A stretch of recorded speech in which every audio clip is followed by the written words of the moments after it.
So, Thursday. It's not Saturday, so it's not a sunny day yet, which kind of fucking sucks. Not gonna lie. But you know what that means? It's a brand new day, so new cards that I can look at. Dude, I actually spend my entire day at work not looking at fucking spoilers. And I get home and I get a look at brand new cards. And yes, I'm 8 hours late to the party, but it still feels kind of nice. So, Blob, how you done? Nice to see you too. Sorry, Sag. Yeah, you're right. Oh, 2-mana landmark, round end, heal damage, allies 1. Then once I've seen you heal 22 plus damage from the allies win the game. This seems slow, and I've seen. I don't think this is actually that good. Spring Gifts, fully heal an ally, 1 mana. Okay, so maybe I should look at the synergy cards first. When I'm summoned, create a Spring Gifts in hand. Wait, is Spring Gifts a card, or is that... No, it's not a card because you don't have the little thing here. It's a created by. Spring Guardian creates Spring Gifts. I mean, 3-mana 3/3 is pretty fair, honestly. Decent effects. You just need to find something you want to heal. It's probably really good with Tark. Draw a landmark or destroy a landmark.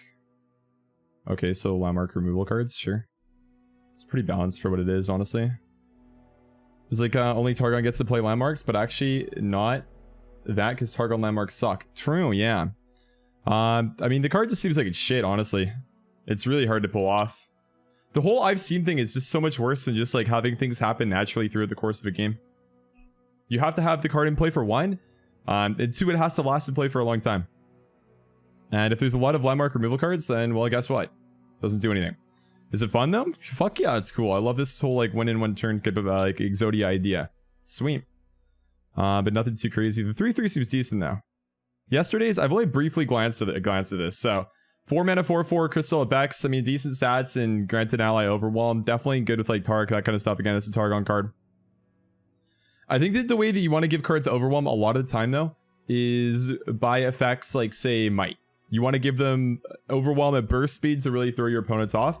This might just be like the Spider Aggro degen player, kind of just like stuck in my head. But that's what I think overwhelm's good. Obviously, in like a slower deck where, you know, you're trying to play for support and stuff, it's still decent, nothing wrong with it. And I mean, the card overall is fine. It's a 4/4 with like a strong effect. So, decent card overall, but I don't think it's a meta break or anything. 5 mana 3/3, I have not seen this one yet. Sneaky, Zeebles, elusive, play stun enemies with 2 or less power. The Yasuo synergy, oh my god. Wow.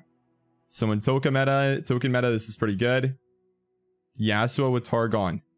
Does Targon have other stun cards? Stun. Oh yeah, Leona stuff, that's right. Okay, well that makes Leona stuff better, I guess. Leona Yasuo felt like shit to me when I played it, but I don't know. It felt like it was more like Leona deck, and then Yasuo was kind of just like a side character. It's elusive as well, honestly. Not a like terrible body for 5 mana card. Interesting effect. You'd have to, like, this would be a tech card, though. You wouldn't main deck this for no reason. You'd never be like, I'm running 3 Sneaky Zeebles just because Sneaky Zeeble's cool. No, it'd be a tech card. 8 mana, Voices of the Old One, burst, gain 2 empty mana gems. For the top 4 cards in your deck, draw each one that costs 8+, and then shuffle the rest in your deck. I mean, that's, like, super playable. Wow. Isn't this, like, fucking broken?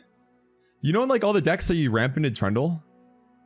Wouldn't you just want to ramp into this with full spell mana? Catalyst 3 or like Warding Stones, and then you just like chill. I guess if you do that, you don't have spell mana though with the Catalyst. That's the issue, so you wouldn't do it on 5. It's expensive. The card draw part's really broken too. They'd probably on average get like 1 card from there. I mean, you're not playing a lot of cards that cost 8 or more, so I might be overrating it because of that. But I'm comparing it to something like Nourish from Hearthstone, where it's like a very, very strong ramp, and then it also draws you cards. This has to be really good. Burst speed as well. It can't be like denied or anything.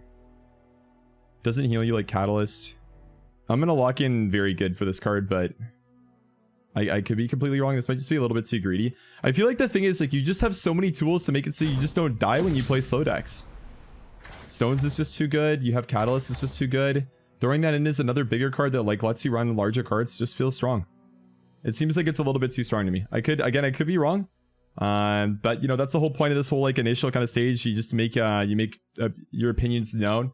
You kind of just say, I think this is going to be good. I think that's going to be good. And this card just seems like it's bonkers to me. Could be wrong. 7 mana Howling Abyss, landmark, round start created in hand. A random level 2 champion that's not in your hand, deck, or play. So you can't create your opponents that they have in play at least. So you can create ones that they have in their deck, but not on their board. You can't create ones that are in your deck, so you're not going to have like, I don't know, Trundle level 2 really fast or anything like that, or your hand. So you won't get the same ones twice. And it's a landmark, and it's a round sort effect. I mean, this, you have to make a spreadsheet for this shit, man. I'm gonna guess that like an average level 2 champion is not insane, but also pretty good. It's like an infinite value card until it's removed. And the 7 mana tag, it's similar to Voices of the Old God. When you're playing in Fragiliord, 7 mana isn't actually 7 mana. The decks that like are played for Fragiliord right now run a fuck ton of ramp, a fuck ton of removal, and a few big game late game threats. And this is just like another additional tool for late game threats. It's obviously bad against aggro, so against like all of the pirate decks right now, Bilgewater Noxus, this card's trash. But in these mirror matchups, when you're playing against other really big decks, this card's nuts. It does take up a spot on the board though, so for the Warmother's Call card, it does make it so your board's smaller, which is important to note. Random level 2 champion though.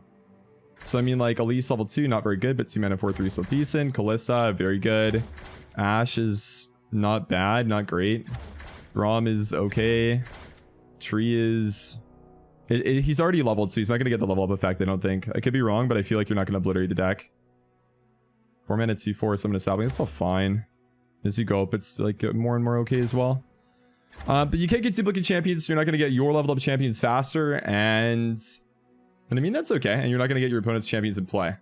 I know it's all regions, yeah. All regions is definitely relevant. I know I'm just looking at Freljord in Bilgewater. I mean, you can hit like Timor or Fizz, which are going to kind of suck, obviously, but you know, some of the bigger ones are nice. And another thing to think about when you're kind of evaluating this card is you have to realize you have to pay for these cards. They're not played for you with your mana like they would be with like Warmother's Call, for example. You still have to invest the mana crystals into, you know, playing these units. It can't be spell mana, it has to be mana. So this is a card that's very good in later game situations, in a deck that's not super filled with minions, I would say, or followers, sorry, in this game, to just give you additional value. I mean, until it's removed, it's just like literally infinite value, which is insane. 7 mana may be a little bit too cheap for this effect, if you ask me, just because it's Fragiliord. Maybe 8 or 9 is balanced. 7 may like see some like Hearthstone-esque kind of unfun type of casino simulation effects. I would say that Howling Abyss at 7 is probably overall a stronger card than Crystal Abex at 4. I could be wrong. This 4-card pack is definitely powerful though. Sneaky Zeebles is a tech card. Crystal Ibex probably is a main deck card in a lot of the support decks, I think. With Tarek is where I'm seeing it like Lee Sin as well. More Overwhelm. More ways to give Overwhelm is good. And it's also just a body to contest early game. Might just be worse than Zenith Blade though, honestly. Like the fact that you draw a card off Zenith is massive, even though it is another Zenith. It is just something else to do. So, you know, could be not too great. I think giving stuff Overwhelm strong there. I prefer to burst speed again with like Might and stuff. So Voice is really good. Howling Abyss pretty good. Abex and Zeeble is decent. I went over TK last stream. We can do that again. So Tahm Kench, I think he's decent. So Acquired Taste is what you get with him. Basically what that is it's just a slow spell that you get at the round start, kind of like the way that you would get like a Lulu spell when she's flipped. So what you do is he swallows an enemy unit, it strikes him, and then he captures it. So you're gonna like lose health on him and then heal. And that might, you know, allude to being good with some of the new Targon cards that we saw today. Think like stuff like the Spring Gifts to heal him, for example, right? Could be good, or like, you know, Star Spring to heal him up as well. But I think he's decent. Playing with Demacia for detains and stuff, obviously, as well. That's another way that you can use him. Tahm Kench does need to capture them himself, but it's not like an IC effect. So if your first Tahm Kench captures like 2, then you're fine. And then, you know, your third one can capture just 1, I believe, at least. That's how I'm reading it. That should be how it works. So, I mean, not bad, honestly. 2 mana 4/6. Healthy body by himself, doesn't die easily. I like that part about him. His champion spell, Tahm Kench's Bayou Brunch. An ally captures another ally and gains the captured ally's stats. Shuffle a TK into your deck. So, that's really good at TK as well, because you can capture your own units, which is good. Yeah, not bad, honestly. You don't take damage, you just gain stats, which makes it easier to play Acquired Taste. So good synergy for him. I like it. Definitely a fan of that. And Flip T is a 3/7, and when he attacks, he obliterates captured enemies and releases his allies. You can check out the video for that real quick, because it's kind of cool. I hate how the quality is like literally 320p. Okay, that's cool. So that's the swallow effect.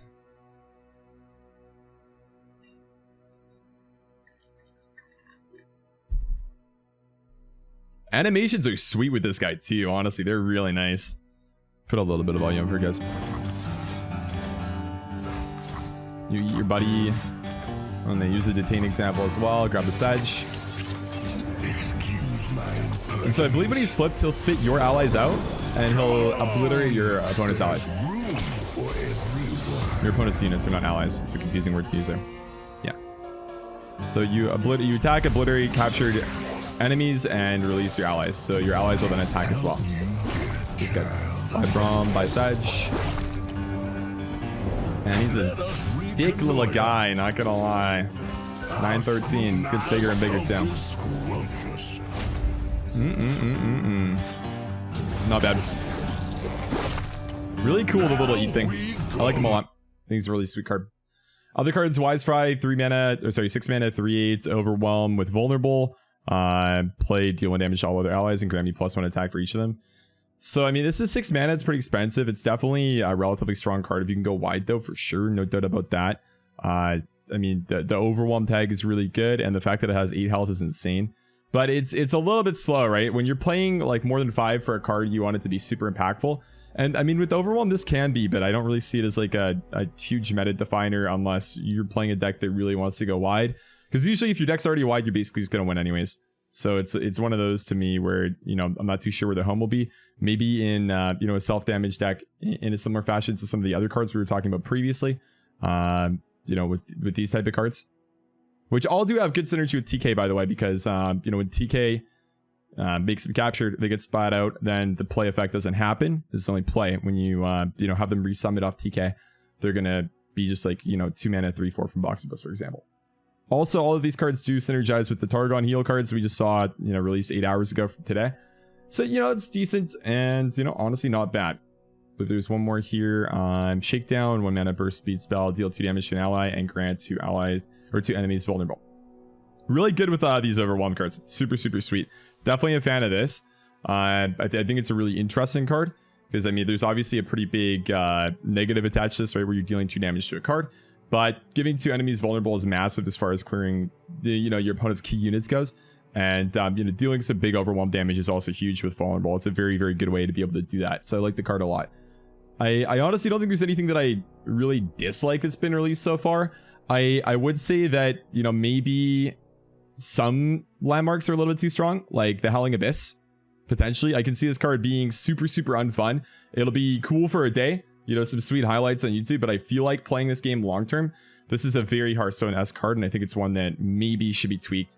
They'll probably let it stay in for like a week or 2 after release, and then, you know, if it's actually a problem, they'll balance it, I think. Voices of the Old Ones could be problematic as well. I think losing to Ramp right now is pretty frustrating, and I mean, losing in general, this game's frustrating. But that's a card that's just gonna make ramp even harder, get all the cards that they need even quicker. So Voices of the Old Ones, I think, could be problematic, and probably is the best card that I've seen so far. Again, I could be wrong, but the whole point of this, like, you know, initial period is to, you know, take stances and opinions. And, you know, I'm fine with being wrong, but I feel like the Voices of the Old God is kind of nuts, just because I guess I have like an experience this patch where, like, I really haven't been playing at the highest level. I've been mostly playing decks that are for fun for a day, and then I've been playing your viewer request decks, like the 3,000 channel points thing. So, you know, it's not like I've been like top 10 ladder like I normally would be. Top 10 Masters, just playing there, you know, as previous months have gone by. I've been doing that, but this month I've been messing around a little bit more, so my opinions aren't really as competitively relevant. You know, I don't have the strongest grasp on everything like that, but I do feel like from my, you know, small amount of playing, Ramp is pretty strong. So hopefully it doesn't get a little bit too much stronger. We'll see that. That's about it for the cards though. Overall, pretty sweet. Excited for more releases and hopefully Shyvana in the next couple days. That's a champion I'm most hyped for, man. I love Shyvana in League of Legends. I haven't been playing her too much recently because my teammates won't come and defend my jungle when I get invaded because she's useless early game. But, you know, when she's level 6, she is a baddie, and dragons in this game, man, I love them, not gonna lie. I really do. I believe that Rank 1 Asia, after a little while, actually got Rank 1 playing a dragon deck. Kind of a similar one to what we did day 1. No Boom Blast, but, you know, some other similar cards like the Screeching stuff and all the Targon Dragons, yada, yada, yada. Not too sure how strong it is now post Hush nerf and all that kind of stuff, but yeah, Mobilize Dragons was a great shot day 1, and I'm looking forward to potentially playing like Shyvana Dragons, you know, on day 1 of this new set.